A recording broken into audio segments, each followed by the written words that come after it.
हो गया। सुप्रभात बच्चों, इससे पहले कि पढ़ाई शुरू हो आप अपना अटेंडेंस बना लीजिए और आज मैं आपको कुछ विशेष जानकारी देने जा रहा हूँ। किताब तो आपने कई बार पढ़ लिया, पुनरावृत्ति पर पुनरावृत्ति होती गई उसकी। व्याकरण में भी करीब करीब वही बात हुआ।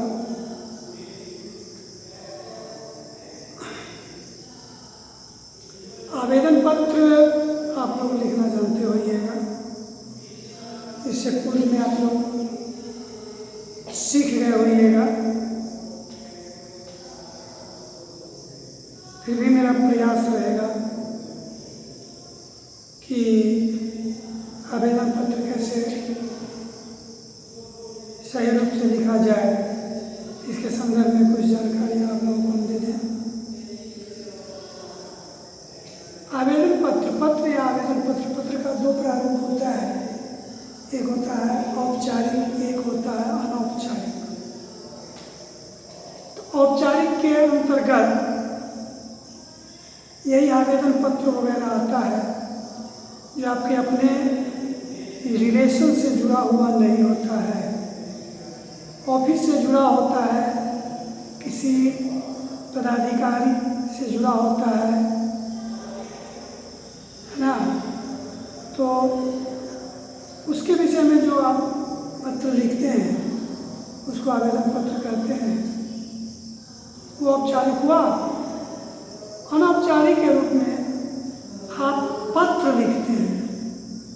औपचारिक हुआ आवेदन पत्र, औपचारिक हुआ पत्र, अनौपचारिक हुआ पत्र।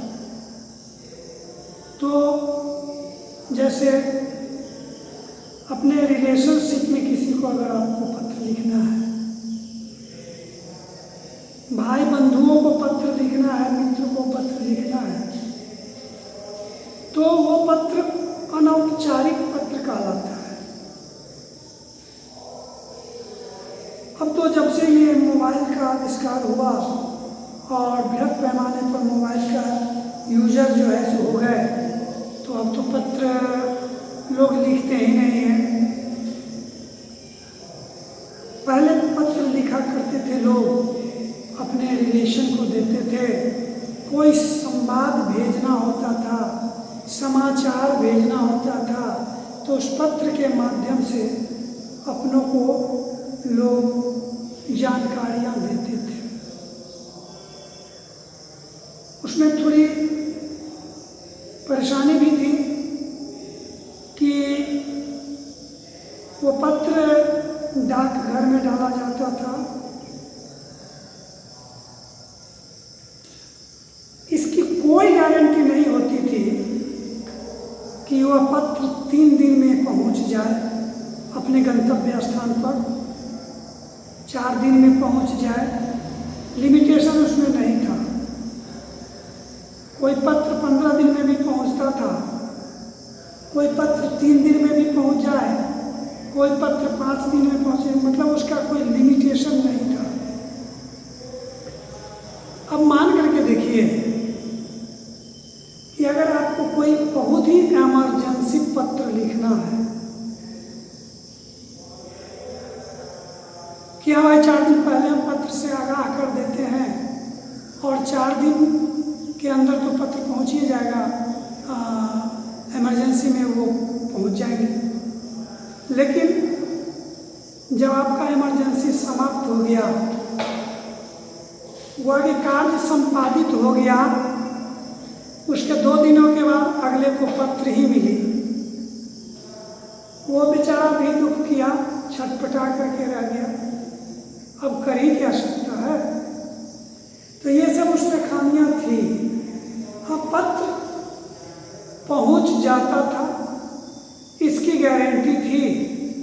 कभी कभी तो ये भी होता था जो पत्र पहुंचता भी नहीं था, लेकिन प्रायः पत्र पहुंच ही जाता था डाक के माध्यम से।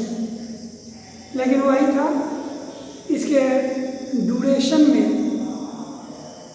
कोई लिमिटेशन नहीं था।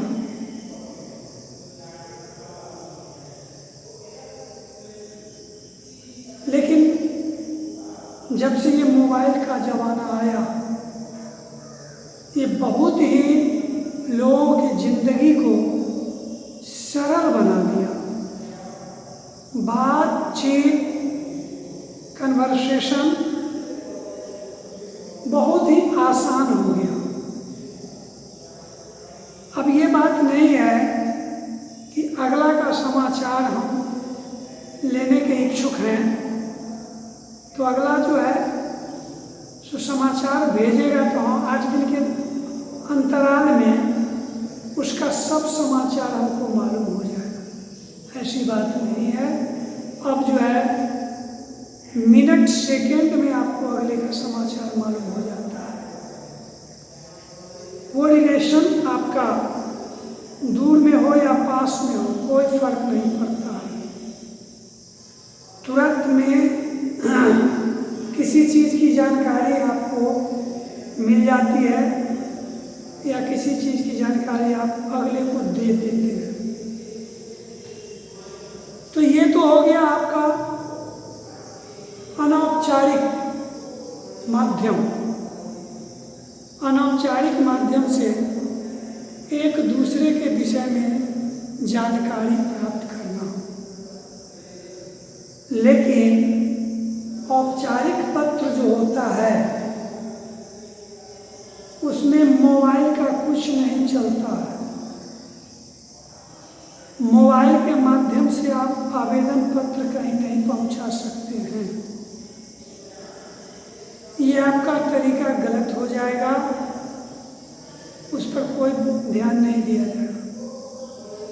अभी भी पहले की तरह ही आवेदन पत्र लिखित रूप से एक पेपर पर लिखा जाता है और उसे हैंड टू हैंड या फिर मनी ऑर्डर, ये डाक के द्वारा या फिर जैसे भी हो विभिन्न माध्यमों के द्वारा उस पत्र को, आवेदन पत्र को अगले के पास पहुंचाया जाता है।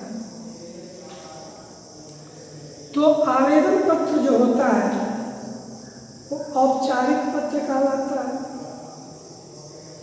इसको लिखने का अपना अपना ढंग है। पहले जो आवेदन पत्र लिखा जाता था उस प्रारूप में, और जब से कंप्यूटर का निर्माण हुआ, हमारे यहाँ कंप्यूटर से काम होने लगे। हर दफ्तर में, हर दुकान में, हर घर में अब कंप्यूटर होने लगा। तो अब जो आवेदन पत्र का प्रारूप है उसमें कुछ बदलाव आ गया है। कंप्यूटर के सेटिंग के अनुसार आपको आवेदन पत्र का प्रारूप अब बनाना पड़ेगा। पहले आवेदन पत्र लिख लिया करते थे तो लास्ट में दाईं ओर लिखते थे आपका विश्वासी छात्र फलाना फलाना फलाना। ये दाहिनी ओर लिखते थे नीचे में, आवेदन पत्र के सबसे नीचे। लेकिन अब उसको बाईं ओर लिखने की प्रथा है, क्योंकि कंप्यूटर में वैसा ही सेटिंग है। और कंप्यूटर में जो सेटिंग है उसके अनुसार आप अगर नहीं लिखते हो तो फिर कंप्यूटर को उस चीज़ को चेक करने में दिक्कत हो जाती है। इसलिए अब लड़कों को सिखाया जाता है कि जैसे यहाँ पर आपका पेज है, पेज पन्ना है, ये पन्ना है। सबसे पहले तो उसमें हाशिया छोड़ना है। एक चौथाई हाशिया छोड़ना। हाशिया छोड़ने के बाद जहाँ भी, यहाँ से भी लिखिएगा, मतलब हाशिया छोड़ने के बाद लिखिएगा सेवा में श्रीमान प्रधानाध्यापक महोदय। और जैसे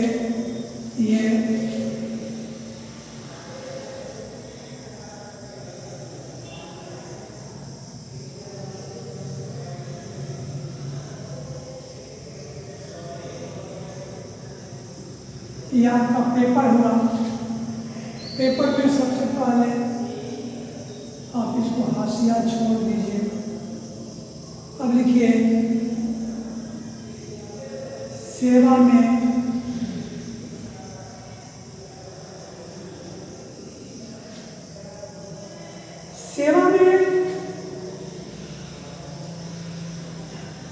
अच्छा एक और बताएंगे, यहाँ लिखिए श्रीमान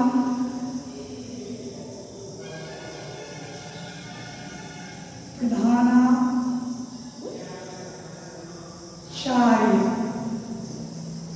महोदय वगैरह जो लिखना है लिखिएगा। फिर लिखिएगा यहीं से ज्ञानदान नेशनल एकेडमी, फिर यहीं से लिखिएगा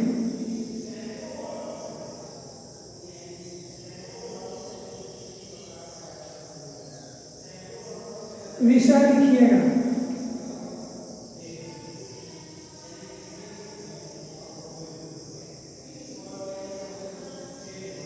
जो भी विषय होगा यहाँ से लिख लीजिएगा। उसके बाद लिखिएगा महाशय,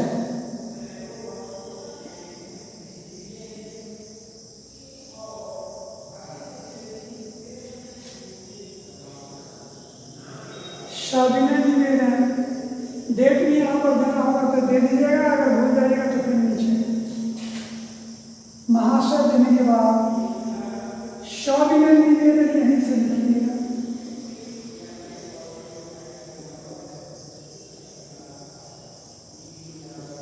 ठीक है,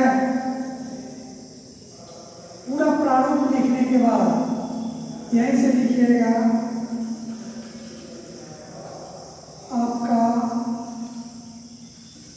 विश्वासी छात्र छात्रा जो लिखना है, नाम, रोल नंबर या क्रमांक,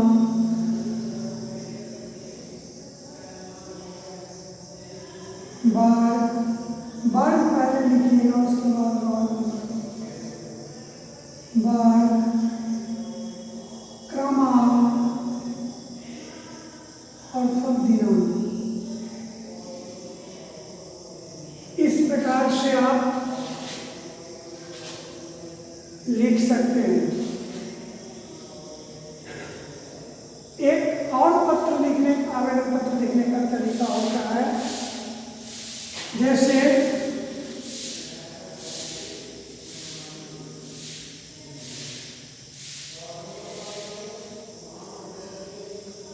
मान लीजिए आपका एक पेपर हो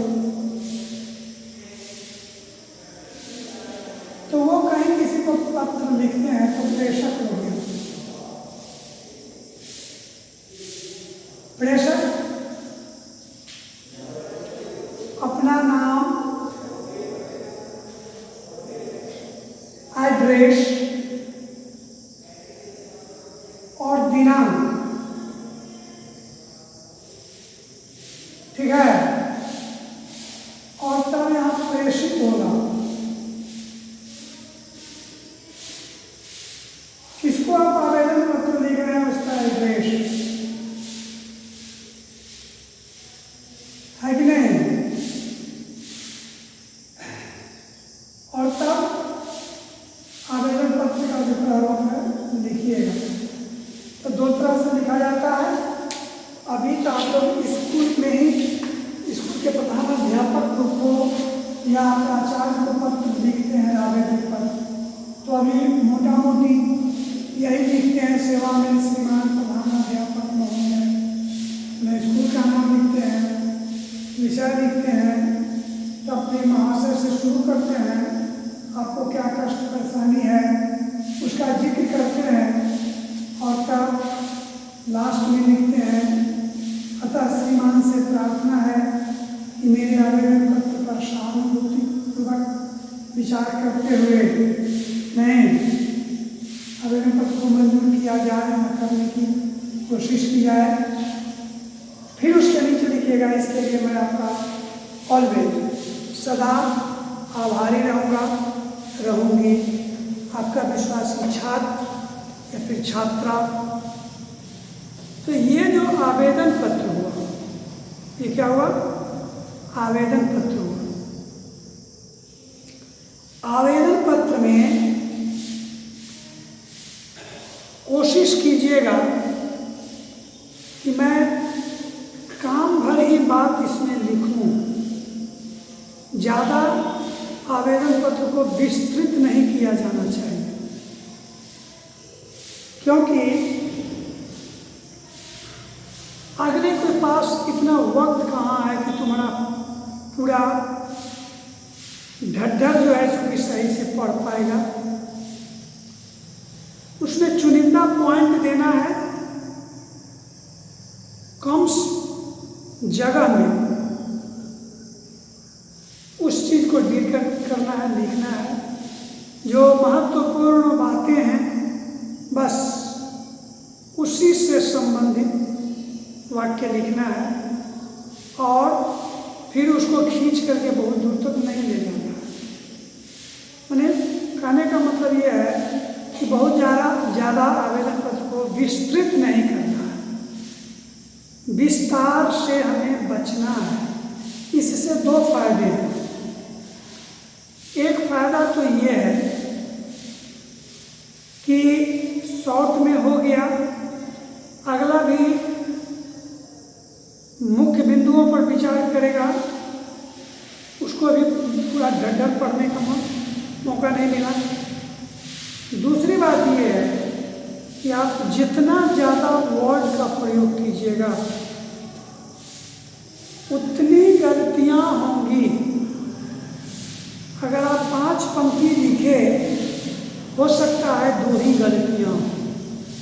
अगर उस 5 पंक्ति को आप और बढ़ा चढ़ा करके 10 पंक्ति बना दिए, हो सकता है 7 गलतियाँ हो जाए। यहाँ ये नहीं कहा जा रहा है कि नहीं, आपको जो है जो विस्तार उससे आवेदन पत्र लिखना है। केवल आवेदन पत्र लिखने के बारे में कहा जा रहा है। तो फिर आप अपने स्तर से उसे विस्तृत कीजिएगा, बढ़ा चढ़ा करके लिखिएगा। जाहिर सी बात है कि अशुद्धियाँ होंगी, और जब ज़्यादा अशुद्धि होगी तो नंबर कटेंगे। इसलिए कम अशुद्धियाँ हो, काम की बात होनी चाहिए, बस फालतू बात नहीं होनी चाहिए। और आवेदन पत्र का जो प्रारूप है एकदम सीधे स्ट्रेट में प्रारूप सही होना चाहिए। अगर आवेदन पत्र 5 नंबर का है तो सिर्फ उसके प्रारूप पर 2 नंबर मिलता है।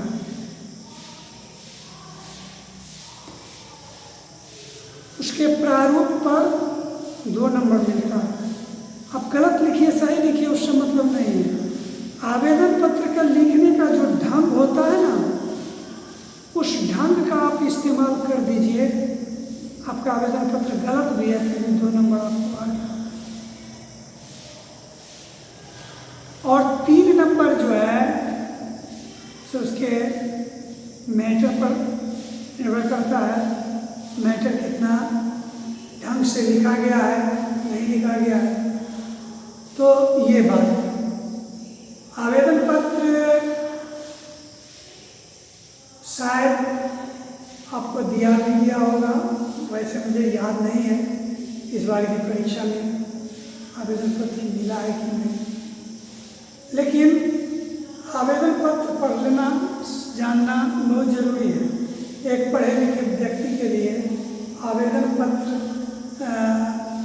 का आना बहुत ज़रूरी है, क्योंकि कभी भी आपको किसी विषय पर, किसी ऑफिस में, किसी अधिकारी को कुछ कहना होगा तो अधिकारी वर्ग को मौखिक आप नहीं कर सकते हैं।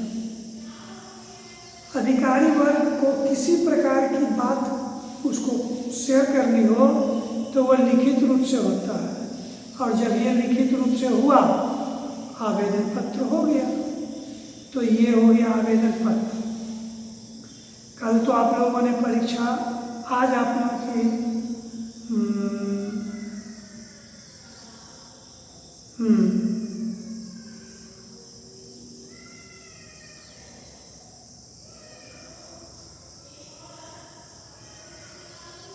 अच्छा चलिए, अब तो आप लोगों का परीक्षा का समय आ गया, नज़दीक समय आ गया।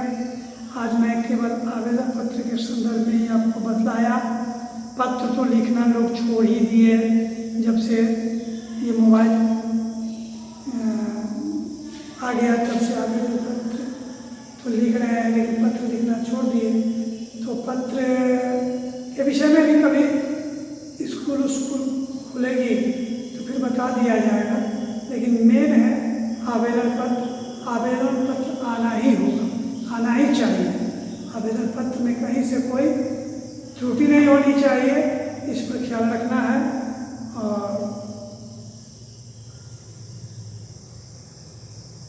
आज की पढ़ाई को मैं यहीं पे स्थगित कर रहा हूँ। कल पुनः आपके बीच में उपस्थित होऊंगा कुछ विशेष चीज़ को लेकर के। तब तक के लिए मैं आपसे विदा लेना चाहता हूँ। धन्यवाद।